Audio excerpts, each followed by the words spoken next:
Good morning, sir. One আপনি বললো আমার কাউন্টেবল 2 হয়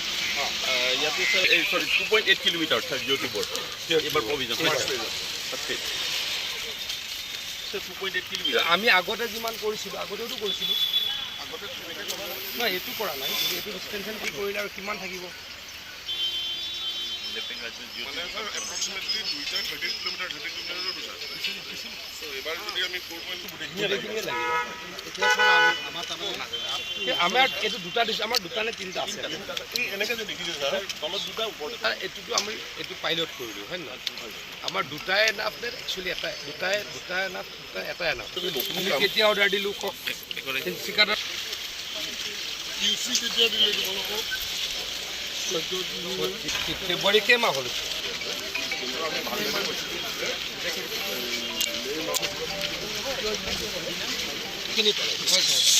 টিউবখিনি পেলাই দিলেতো বহুত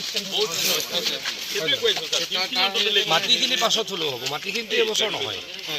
মাটিখিনি এবছৰ নহয় কাৰণ বৰষুণ এতিয়া পৰি গ'ল মাটি নহ'ব স্যার মাটি এটা সাইড অকমান হ'ব না মাটিটো আপোনাক গালি নাপায় মোকে গালি পায় মই দেখিব পাৰিম এইটো যোনটো আইডিয়া কৰিছিলোঁ স্যাৰ বহুত সাকসেসফুল হ'বলৈ লাগে কামটো সাকসেসফুল হ'বই এইটোতো উৰাই নিয়া সম্ভৱ নহয় কিন্তু প্ৰব্লেমটো কি যে নেক্সটখিনি মোৰ টেনশ্যন চাওক নিৰ্বাচনটো কালি শেষ হ'ল আৰু এইকেইদিন মই ইয়াতে আছিলোঁ কিন্তু নিৰ্বাচন চলি থকাৰ কাৰণে মই ইয়ালৈকে অহা নাছিলোঁ আজি 4-5 দিন 6 দিন মই এইখিনি জেগাতে আছিলোঁ ভৱানীপুৰ খালবাৰী বিজনী মই এইখিনিতে ঘূৰি আছিলোঁ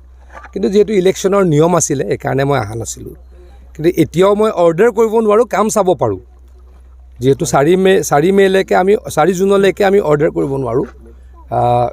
আমাৰ কোড অফ কণ্ডাক্ট লাগি আছে কিন্তু কামটো মই ডেফিনেটলি চাবই পাৰোঁ চলি থকা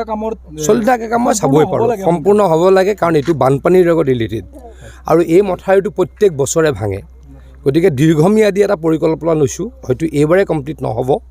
অহা বছৰৰ ভিতৰত এটা নতুন টেকন'লজিৰে কামখিনি কৰিছোঁ আমি জিঅ' মেগা বেগ দি পেলাই এক্সপাণ্ড কৰিছোঁ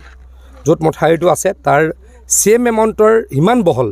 মথাউৰিটো নতুনকৈ এক্সপানশ্যন হৈ আছে কামখিনি কমপ্লিট হোৱা নাই কাৰণে চাব আহিলোঁ ঠিকাদাৰক নিৰ্দেশ দিছোঁ অন্ততঃ 70% কাম যাতে তেখেতলোকে 31 মে'ৰ ভিতৰত কমপ্লিট কৰে লাভ হ'ব আনএক্সপেক্টেড হ'ব কাৰণটো 11টাতো 100% জিকিম এইটোতো আৰু কোনো ক'বই নোৱাৰে কিন্তু আমাৰ কথা যে 12টা মিনিমাম জিকিম আগতে কোনোবা পাৰ্টিয়ে 10টা 9টাহে জিকে এইবাৰ আমি 10টাৰ পৰা 12টালৈকে যাম গতিকে ভাল ফলাফল হ'ব আপুনি যেহেতু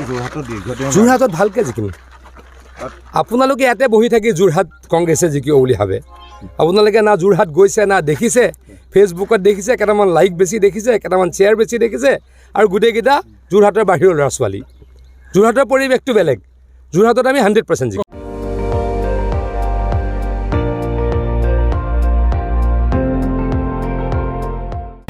আপুনি চাই আছে ND24 সৰ্বশ্ৰেষ্ঠ নহয় সৰ্বোত্তমৰ দৌৰত